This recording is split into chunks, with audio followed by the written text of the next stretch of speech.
Welcome, viewers, to another episode of Diaspora Voices.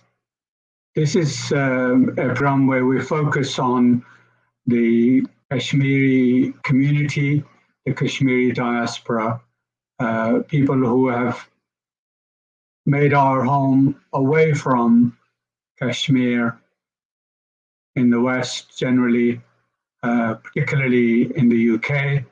And we sometimes are told that migration is a bit of an adventure for individuals. But in our community, migration is not an individual act, but a collective project. It's not just a case of leaving by an individual for a better life without looking back and focusing on themselves. Migration, in our context, was by the individual for the good of the collective, for the good of the community. And it continues to be so.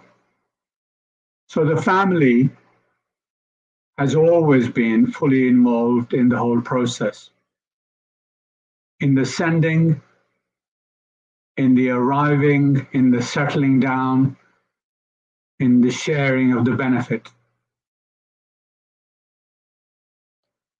There was always communication between the migrant and his family who were left behind. First, the communication was through letters. Later, that changed. Today, it is my pleasure to welcome Wajid Yaseen to our program to help us understand how the migrants and their families communicated through cassette tapes. So, Wajid, welcome to our program. Thank you for giving me your time. Well, thank you. Yeah, thanks for the invite. It's nice to be here. Yeah. Okay. Just introduce yourself. Where your family originate from? So I was I'm a product of the late '60s. I was born in Manchester myself. And I moved to London when I was 18 or so. So I've been in London for longer than I've been in Manchester, actually. I think most Southerners would spot that I'm a Mancunian, but still, even though I've been there for quite a while. But my parents arrived in the UK in the early 60s, 62, 63, around that time. They were from Rawalpindi, Khan, closer to that side of things. So that's where they were coming from. And my father, I think lots of men from that area arrived in the UK with the idea that he worked for 3 or 4 years or so, and then returned to Hong Kong. But actually stayed for a while, and then my mum arrived about 7 years later. So I was the firstborn in our family to be born in the UK. Okay. That's our kind of migratory route. Yes. I think knowing you, I always think of you as our Kashmiri next door neighbors. Because I obviously grew up in Kashmir, and I remember hearing about places, names of places, and I particularly remember some builders and carpenters who came to build our first house in our village, which was our family's first Pakka house, and they were from what we know as Potwar, which is your neck of the woods, your family's neck of the woods. And I think we're neighbours. So tell me, I came to the UK in 1970, and we used to write letters, that's how we communicated. But then we started to use tapes, and I've contributed to your project. So just tell our viewers how you came to start your project, the Tape Letters project. Just give a bit of background. Okay, so I 25 years ago, so I was a music producer. So music production and music making is essentially my discipline, right? And that's the work I've been involved in for a lot of time. So that was kind of making music, touring, performing, and sort of traveled, performed, quite a bit around the world. And over sort of 10 years or so, I got interested in sound as a creative beyond music. And so I sort of got slightly academic in the way I framed this work, and stumbled on sonic arts as a discipline. So sonic arts became a thing that I was interested in for quite a while. And went to university and did an MA and a PhD, which I didn't complete my PhD, but sort of looked into this in a particular kind of way. And so I was quite attuned to sound. I always have been. About 7 years ago, I went back to Manchester to pay a visit to my mum's home, looking for a cassette tape of my father, who used to sing a devotional hymn called the Nat. Right? So he was a Nat Khan, and so he would sing these devotional hymns, and people would come to our home and sing. He would be invited to mosques or on people's homes to sing these Nat. And after a while, people started asking him to record himself on tape, on cassette tapes. So it just meant that they could listen to him in the convenience of their own homes. And we would record these stuff. We knew we had some of these tapes at home, our home in our marketplace. Can I stop you a minute? I think we may have to go back to the other microphone. There is, I'm sensing a bit of a problem with the sound. Yeah, I'm hearing. Yeah. Do you want to try the microphone? The mic seems to be. Let me see if there's anything on the audio side of things here. There's definitely echo cancellation here. You want to try it on your side of things? Yeah, there are some words that are not coming through. Okay. Yeah, I mean, I'm not entirely sure what's going on here either. So, I mean, I'm hearing an echo every time I'm speaking. Yes. There's a kind of like a bit of a distorted level of echo, and I think it might be coming as a feedback loop from your thing. So I wonder what's going on there. Is there have you got your speaker high volume on your laptop? Sorry, have I got what? Is the speaker volume high on your laptop? Yes. Okay. I wonder if there's anything we can do specifically. Let me try this again. Maybe putting on the this. Is that better? Is that better? That's much better. Yeah. Okay. That's because I have turned my volume down now and I put headphones on. Yeah. Right. So what's happening is that there was a feedback loop being created, right? So. Okay. So I knew you would have an answer to the problem. So yeah, I think that's better. Yeah. Okay. You were telling me about your father's Nat Khwani. Yeah. I mean, shall I? Yeah. Just say that a bit again. Yeah. Okay. So the whole so my father was a Nat Khan. He would be invited to sing his nats in mosques. People would come to our home to listen to him singing these nats. We get invited all over the place, and it got to the point where people were asking him to record these nats on cassette tapes just so they could listen to him in the convenience of their own home. And he sadly passed away around 20 years ago. But I knew that we had some recordings of his nats in my mum's home. So that's what I was looking for. I was looking for his nats as a way of essentially getting closer to his voice. It's a reconciliatory approach, isn't it? When you listen to somebody, you get closer to who they were, right? And so I was looking for one of these nat tapes, and I found the nat tape, but I also found these other tapes in the same drawer in my mum's home. And in Urdu that said Tudi se Grelon Bate. I think it was something like that on there, like the chatterings of the Tudi village, right? In Urdu, and I knew that wasn't a nat tape, I knew it wasn't a Michael Jackson tape or Lata Mangeshkar tape. It wasn't a music thing, right? It was something else.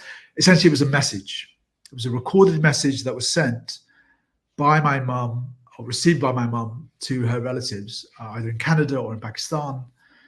And essentially, I realized that I had essentially the equivalent of a sonic snapshot. That's what I had. I had a bit of a history on tape that presumably captured their migratory experiences, or at least their attempts to communicate with each other whilst they were separated.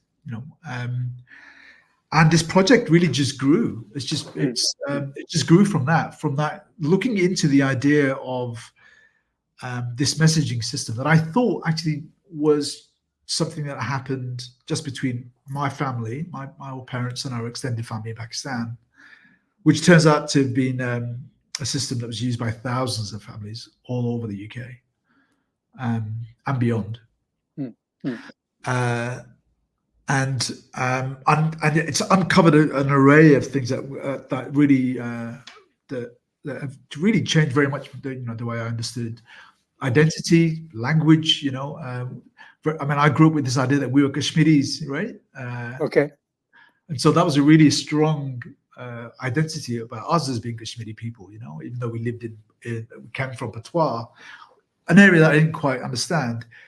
On the back of some of the interviews that we undertook with some of our relatives in Bradford as part of this whole project, it turns out that actually our family had migrated from Srinagar in Kashmir, which is now on the Indian side of Kashmir, and they'd migrated from Srinagar to Gujarat, that area, and they'd been there for a couple of generations. So there is a kind of interesting sense of migration that isn't A to B. Yes. That kind of Kashmiri identity was definitely promoted or encouraged or reinforced in our homes, which was quite amorphous. You don't quite know what it really meant, because we didn't know. We were born in Manchester and playing in the back alleys, and what does a Kashmiri identity even mean to us? It was very tactile at all. Yes. I gather the cassette tapes were invented sometime in the 60s. Yeah. And so obviously they weren't available in the earlier days of our community wanting. I certainly remember cassette machines. It used to be radios to begin with that appeared, and then very quickly in the 60s in our community back in the village, and then when I came here, the radio cassette machines were very present. Every village would, there'd be one or two families who would have them, and it was a collective ownership, collectively shared, piece of equipment, and So I imagine you have been able to gather dozens of tapes, and each tape, I imagine, and in fact I know because we've had some and donated to your project. Each tape is precious because it contains the voice of yourself or your family, their stories back in time. So it's something precious. It's a treasure. How did you go about gaining people's trust so they would hand over this piece of precious treasure to you? Well, when we first started the project, I'd go around various associated families in my mum's in the community where she lives in Manchester, right? So we'd knock on doors and somebody would say, "Oh, this person might be interested, for you to get in touch with." So we'd ask them, "So do you have any, do you have any cassettes?" And no, not at all, none whatsoever. We spent 6 months trying to find these cassettes and just essentially hit dead end after dead end, and so we realized actually that we just assumed that people had just got rid of them. There wasn't any around really, and that maybe my mum keeping them was a bit of an anomaly, and so we changed tack after about 6 months initially and just went, okay, what we'll do is we'll focus on the oral histories themselves. We'll focus on interviewing people about their memories about this stuff, right? So we had quite a structured approach to our oral histories and how we undertook these things. So we had very special training given to us by On the Record, who specialize in oral histories.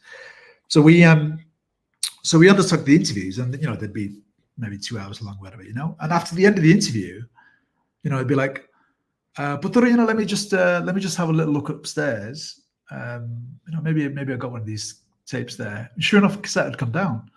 So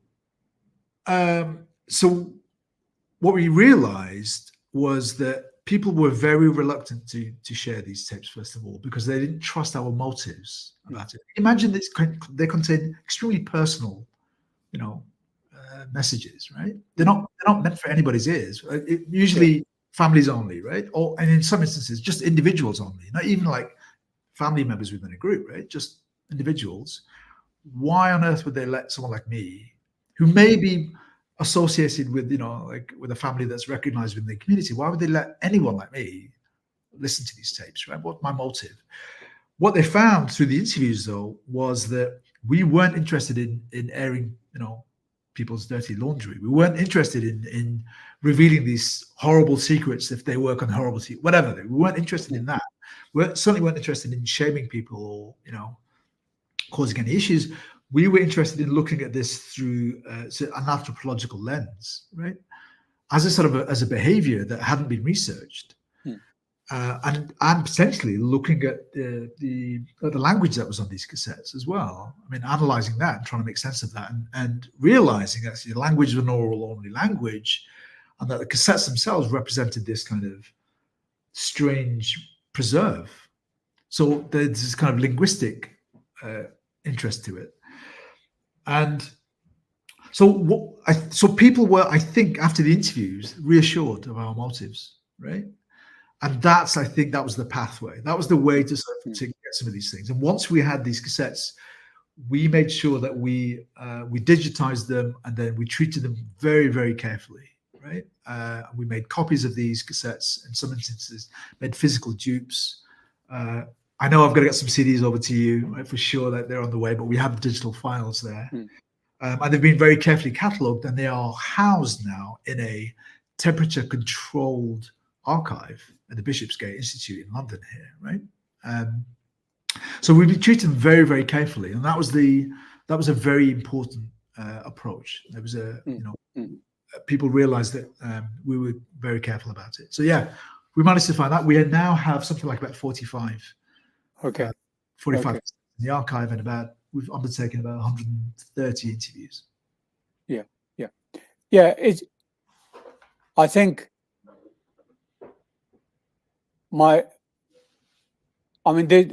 your response to my question is helpful, and for anybody who wants to listen to it, because in the research world, there's always focus on methodology, because you share the methodology and the lessons learned for other researchers who are going to follow. And I would encourage you to maybe write something on the methodology and how you went about, and how it was difficult to begin with, but you overcame it, and enough to get over 40 cassettes handed over to you, because there are other things in our communities that similarly can be shared.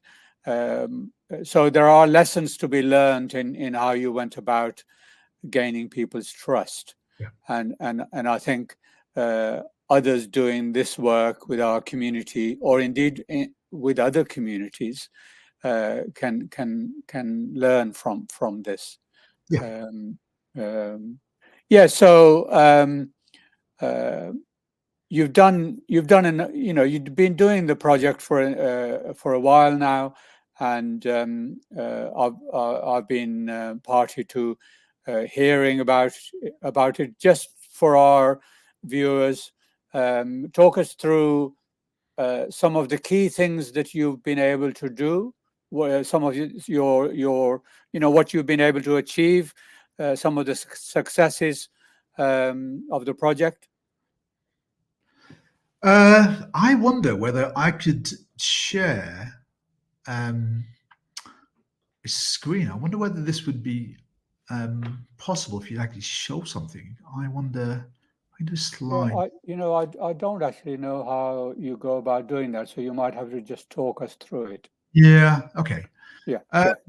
So obviously we there were a handful of things that we were sort of mindful of, is to make sure that we had a number of sort of project aims, to make sure that we created a single archive first and foremost. Having a central place where these cassettes existed was important, right? Because for the most part, they existed in people's attics or in bags. They had them stored somewhere. So we wanted to keep have a central place where these things existed. So that exists now. That's at the Bishopsgate. Okay. So they're all there. All the interviews, the cassettes, all the photographs, everything around this particular archive, right? We wanted to instigate sort of an intergenerational discourse around this practice. Now, people like my parents who first came over to the UK, they're the ones that use these tapes in this kind of way. Like I of course didn't. I didn't have that relationship to people in Pakistan, right? I mean, I was pulled on to these tapes to send messages every once in a while, but it's not my system, right? And it's not my community actually. There may be extended family, but it's not my immediate family. What I wasn't. I'm not a Pakistani, right? I'm a British Pakistani. That's the British element of it. And I'm the first generation of the people that was born here that have this more of the kind of British sensibility about where we are. Now, my child he was born in London. Is entirely, in fact, he's half British Pakistani, half Swedish. Right, his second language is Swedish rather than Patwari or Punjabi or. Yes. So this thing about migration, that was an intergenerational identities, was super important for us to sort of to focus on. Right, we wanted to contextualize the tape as a form of comms as well, because remember, these cassettes were made for music. It was a music media, right? And what was interesting about their use as long form comms is like how humans are really adept at doing this, at sort of using technologies in novel ways, sometimes in ways that aren't, how these things have been essentially originally designed for. So that was something quite interesting in itself, right? How they're appropriated, and we wanted to make sure that any outputs that we created that were public facing, that they were multilingual, that they weren't just in English, and they weren't just either in Urdu as well. We wanted to sort of try and make as much of this relayed in Patwari, or Bahai Patwari, whatever we want to frame it, that language, little cluster, as much as we possibly could, right? And that we had some significant challenges in trying to make that happen, right? How do you make an oral only language accessible to people who don't speak it, so we transliterated using Urdu. That was the way, we so that, going back to what you said about the methodology, this is something that we use. I mean, it's not a novel, it's not an entirely new thing, but it really helped people within the Patwari speaking community engage with the project in a very particular kind of way. Right? Not Urdu. Remember, again, Urdu. This is the language of the educated class. Yes. And in many instances, people like my mother weren't allowed to go to school, and she wasn't allowed to go to school because she was a girl. This gender discrimination thing is something that she railed against, and she's, in the interviews, she still talks about this, and in the cassettes, she talks about it. So it's really made explicit. And so I felt as though we had a duty, an obligation to make sure that people like her, that this stuff was relayed to her in her language. Yes. Right? And bizarrely, that process has led to something which was really surprising, because I was brought up to believe that the language we spoke at home was Punjabi. Yes. And that actually Patwari was just a dialect of Punjabi. And in fact, sociolinguists have been looking into this and have defined Bahari Patwari as a oral only language in itself. It's a transitional language. Yes. And that in some ways sort of slightly elevated it for me on a personal level. So it means that there's less of the kind of embarrassment about speaking this thing. It's like in its own right. It's language of the working classes, and I'm still a working class guy. And I come from that class thing, even though I now I'm shifting more into a research territory. So my class dynamic has changed a little bit, right? But I come from this, and so honoring that was important, right? So we did that. We created a whole lot of exhibitions. We've created poetry booklets, we've created apps and photographic series that have won awards, we have radio series that won awards. It's just been insane. And it's now an international project. So I got invited to talk about this project at lots of places around the world. In fact, we've started on the third iteration of the project now, looking at the Scottish Pakistani tapes, right? Yes. And we're partnering with the National Library there. And the Scottish Pakistanis, they're not British Pakistanis. They don't see themselves as British Pakistanis. They are fiercely Scottish Pakistanis. Okay. That's super interesting, but still, the same behavior. These guys use tapes in the same way, right? So you said the third iteration is the Scottish. What was the second iteration? The second iteration was the England-wide project. That's when you came on board.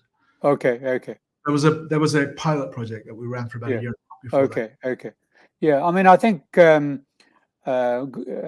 you made the point about women not being educated. There wasn't the opportunities for them to be educated. There weren't the schools and so on. And we've talked about the fact that when there was communication by letter, the letter was usually written in Urdu and read by somebody who was literate. And not everybody was literate, including some men who weren't literate. And certainly more of the women weren't literate. So they depended on men to read these letters. But of course, when it came to tapes, the women came in to speaking for themselves, and in their own language, in their own mother language, the way they spoke at home, that's how they spoke on the tapes. Yeah, absolutely. I mean, to give you an example, like there was a situation that my mum was drawn into, and there was, when she came over to the when my father came over to the UK, she, like many women of her time in her era and her background, was living with her in-laws. And we've heard this from a number of women that we've interviewed on this project, is that they were mistreated by their in-laws. And maybe that the dynamic of not having their husbands with them or whatever changed something, right? But she was mistreated by them, right? And they accused her of all sorts of stuff, and they just mistreated her, I think, in many ways. So when she came over to the UK, they continued with that mistreatment of her. And so they'd send her letters, accusing her of all sorts of things, and this would be relayed to her by my dad. And she was saying that one day she just had enough. She basically it snapped. She just snapped and said, "I'll give them a bit of my tongue.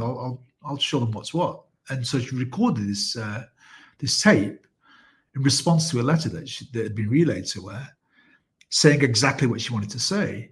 So these tapes weren't just about relaying a domestic scene of like, or talking about the climate, whatever, what the weather's like.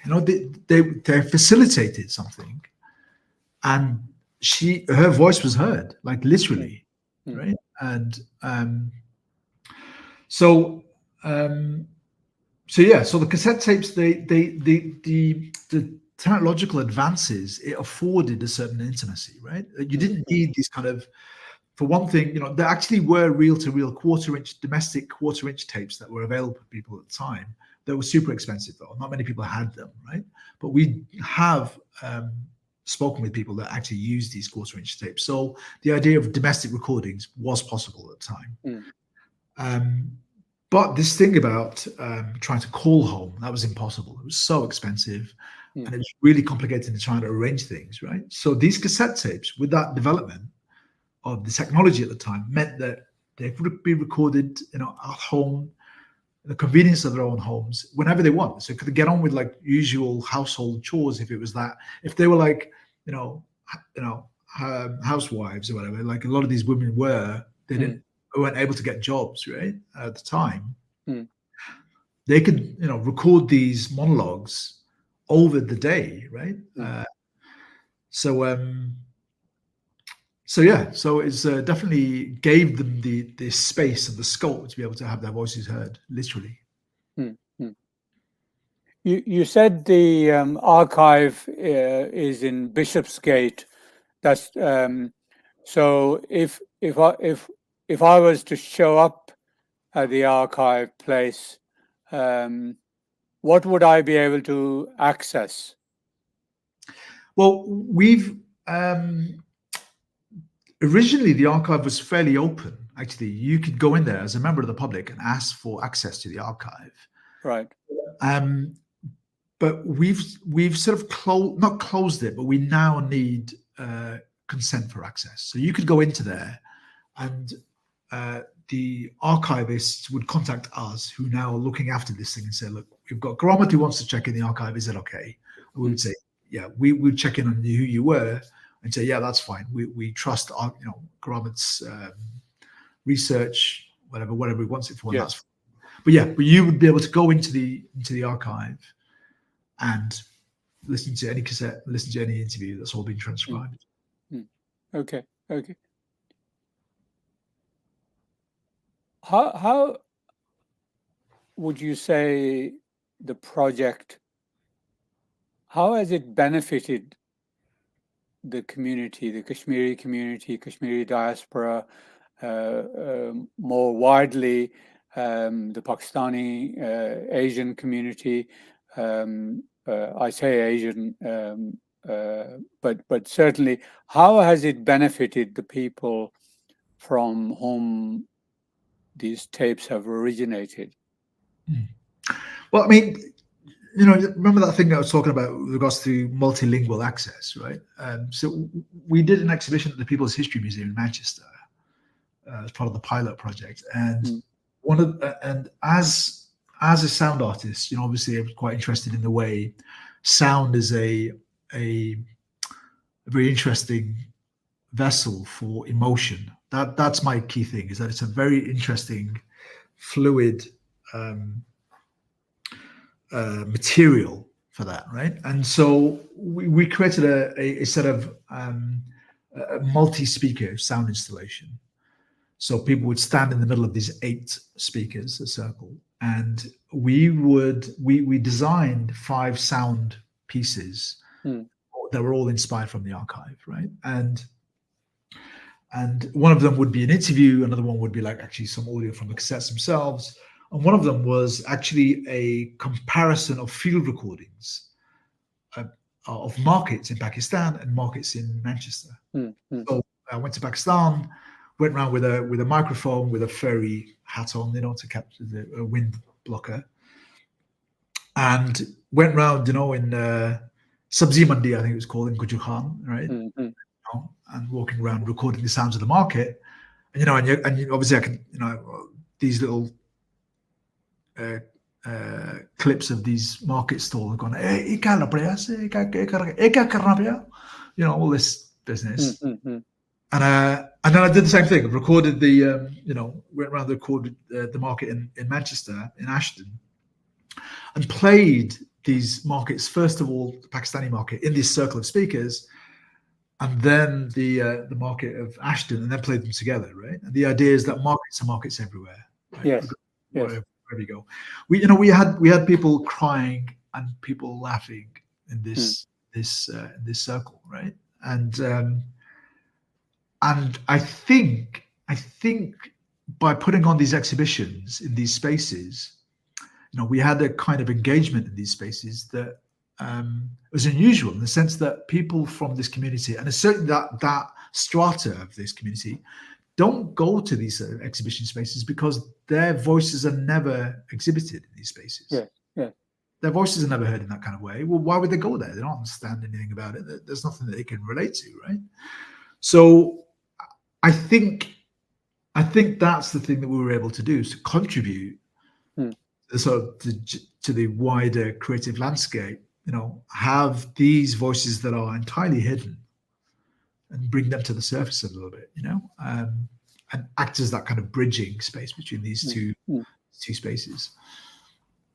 I mean, certainly, I think there is a feeling amongst the Pahari, Potwari speakers that theirs is not a proper language. Yeah. And if you're out in the public, or anywhere official or formal, you speak Urdu or you speak English. Yeah. Mirpuri, Pahari, Potwari, these are not proper languages. Yeah. And so you've effectively taken Pahari and Potwari out in the public domain, out in the big wide world, packaged properly, and, you know, with technology and glossy stuff, exhibitions, but the sound that comes out is not Urdu, not English, but it's your mother tongue, your ordinary domestic language. Yeah. The authentic. Yeah, it's a nice way of honoring the language, you know. I mean, you know, we code switch all the time, right? Yes, of course we do, and that ties into the way we deploy language in different contexts and different situations, right? So, yeah, for me, I'm now kind of, I mean, I always had issues with people who spoke Urdu to me, actually, because it always felt really condescending. Yes. it's taken me a little while to sort of get past that a little bit, for sure. Yeah, no, I think it's a great thing. I mean, and to be honest, I mean, like I said, I'm not necessarily fighting for the cause for promoting Bahari, Patwari, whatever. I mean, I think that's there are Sure. still making that effort, right? Yes. I just basically wanted to make sure that it wasn't demoted. That was the thing. Yes. So trying to promote it, just trying to equal it out, just level it out a little bit. Yeah. That was the thing, right? Yeah. I mean, I think what I've just said is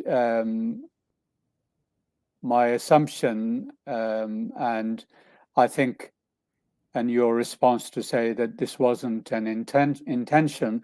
I think what you've and what I would call this as an unintended consequence. But this is what you've been able to do, and if you if you were to play one of the tapes where my mother was speaking, or my father was speaking, or I was speaking to them in our own language, in my case, broken Pahari, that would be what you take out into the wider world. Yeah. It's not polished and not presented in a packaged kind of official, formal way. Yeah. It's the authentic words that came out of my mouth or my parents' mouth. Absolutely.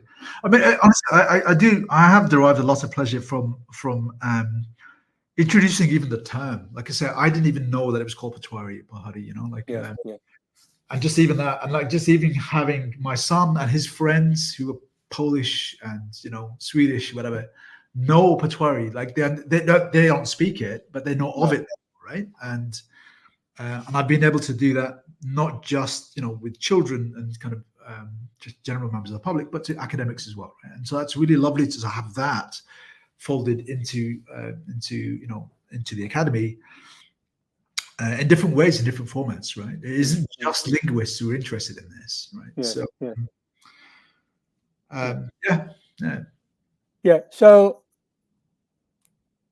you've been doing the project for a while.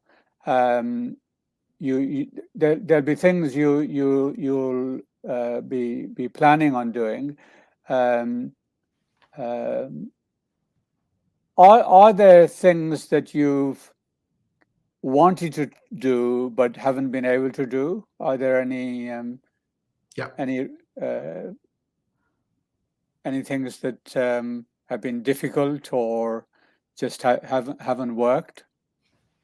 There have been some issues that were difficult. Actually, there was in one instance we've created so many outputs, of this thing, and one of them was a collaboration with a poet called Suna Afshan. She's a Birmingham-based poet. Yeah, amazing work, and we undertook quite an interesting experiment with her, which was that when we received the transliterations and the translations back from our team in Pakistan, things would get translated into English as well, right? So we translated Patwari into Urdu, and Urdu, using Urdu as a phonetic thing, and that translated into English, right? And we had quality control checks all the way through, so that the English was as close as it possibly could get, right? Yes.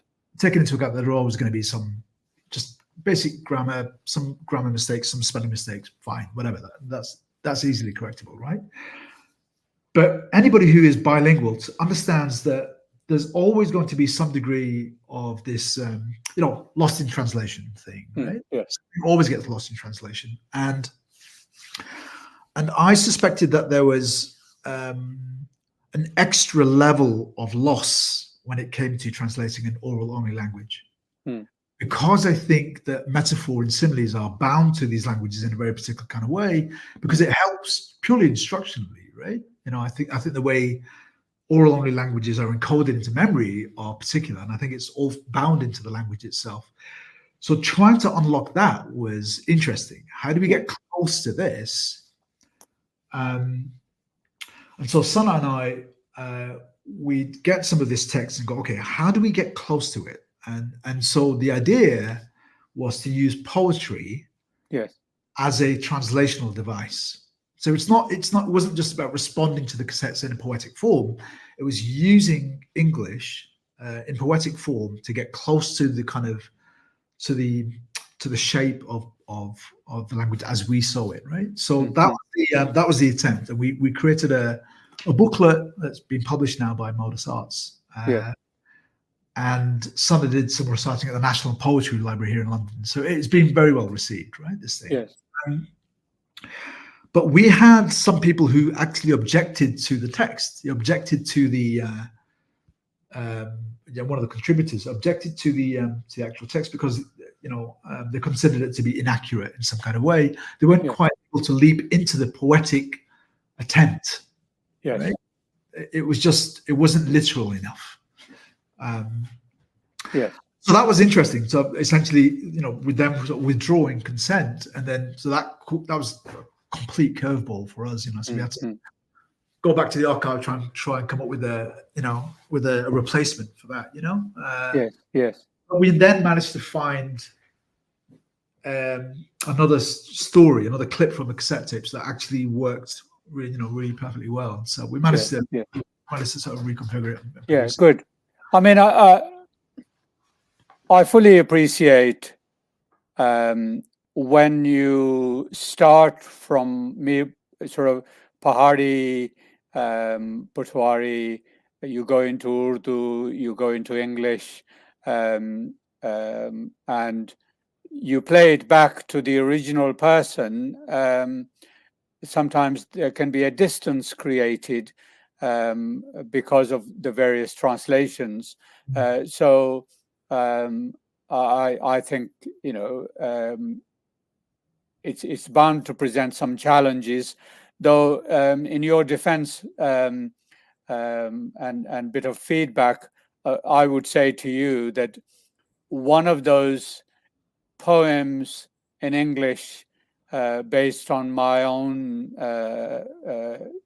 family's tape that will have started in Pahari, went into Urdu, then into English, is now a framed copy in our lounge, because when you sent it to us, our son and daughter-in-law framed it and gave it to us. And I read it occasionally when I want to connect with the past and family, and it's pretty good.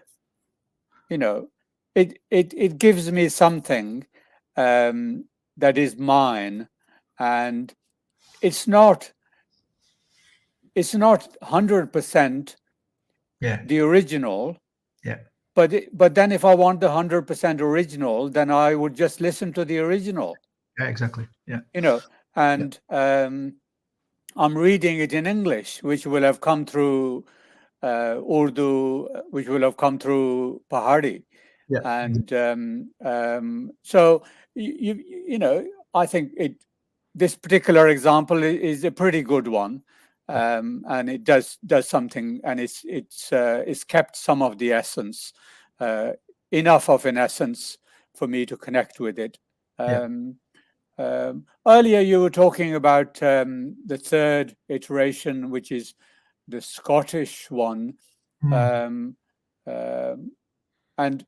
when I started to ask you a question earlier, I generalized it to Asian community.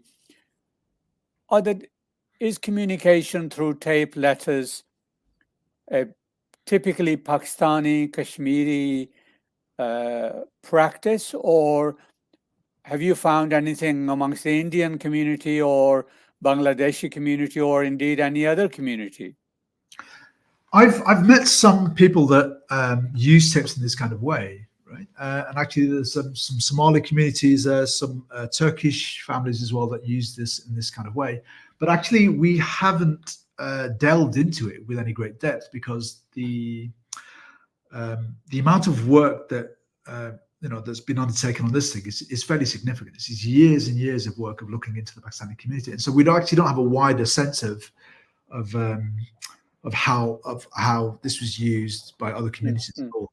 It's very likely that there was, like we've got, like I said, we have individual testimonies from people, but we have no kind of wider picture of it. I wouldn't be in the mildest bit surprised. There is a kind of I think there is a story as well underlying about the British presence in India, right? That relates to this. I think there is a colonial kind of framing of this too. And so I'm pretty certain that people who migrated from the kind of Commonwealth and came over to the UK, and around that time there's bound to be like other communities that use tapes in this kind of way. Yeah. I think I've been afforded access to it in a very particular kind of way, and I don't think there's any other project that's quite looking into tapes in the way that we've done it. Really, it would be very interesting to sort of see what other communities have used it to this degree. But what I didn't really want to do is to make a comparison, actually, because no, so much to uncover with this community. And to be honest, we've interviewed about, say, 140 odd people or so. That still hasn't given us a full picture of what's really happened. So yeah, I think there are definitely other communities that use it, and every time I get the opportunity to speak to somebody who I think is from that era who may have used them, do you remember this? And they're like, yeah, we do. Oh, right, okay. And then, but there's a limit to there's only a certain amount you can do on this thing.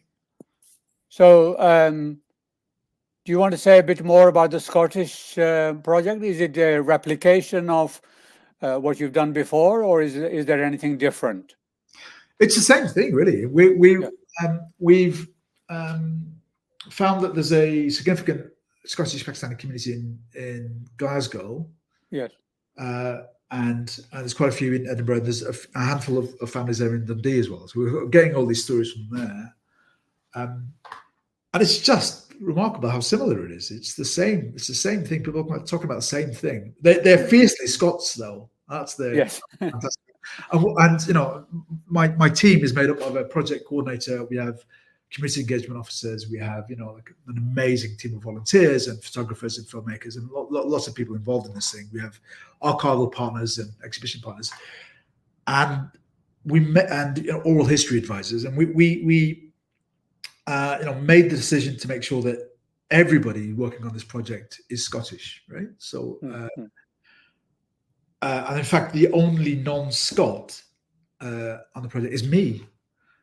So I go there, and I'm the Englishman, right? Yeah.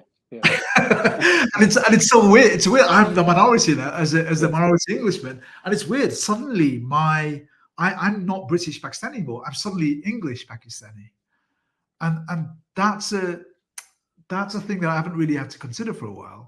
And that's only really come about from me working on this project, right? So yeah, I'm sort of increasingly seeing myself as an English Pakistani rather than a British Pakistani, and that's taking a little time to get my head around, Yeah. Good. I mean, obviously, I learned about the project some time ago, and I have a bit of an insider's perspective on it because I've contributed cassettes and contributed some of my own time and been interviewed and so on. So it's an amazing piece of archival heritage project that has been able to capture the history of our community. Is there anything you would like to say before we conclude? On the tape project, I don't think there is. I'm curious about obviously the whole Kashmiri thing about. I mean, I think obviously for you the Kashmiri identity it's much more bound to geography, right? Yeah. Now it's slightly more. I think there's a slightly romantic idea about what it means to be Kashmiri. I actually backpacked years ago and went to India. I went to the Indian side of Kashmir and stayed there for a few weeks, and I this was actually before I knew that our family were from there originally. And it's such an interesting space to be in, and understanding that now. I think maybe if I was to sort of revisit that place now, I'd be like, the lens of heritage would be there. I think it'd probably be a different kind of experience, I think, but just swimming in Dal Lake, just being there. It was amazing, and the houseboats, whatever, that are obviously all there. British Raj, but yeah, I mean, my sense is that there is obviously pure Kashmiri identity, or indeed pure any other identity, Potwari, Pakistani, Asian, what have you. But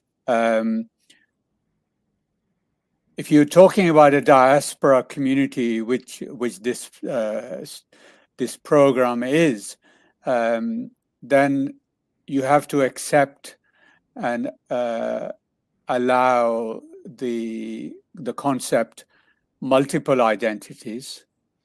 I was talking to a born and bred Kashmiri in Birmingham, and I say he's a Kashmiri, but actually he's a Brahmi. Talking to him, we were talking about the football team he supports, Aston Villa, and he was born sort of 40 years ago, and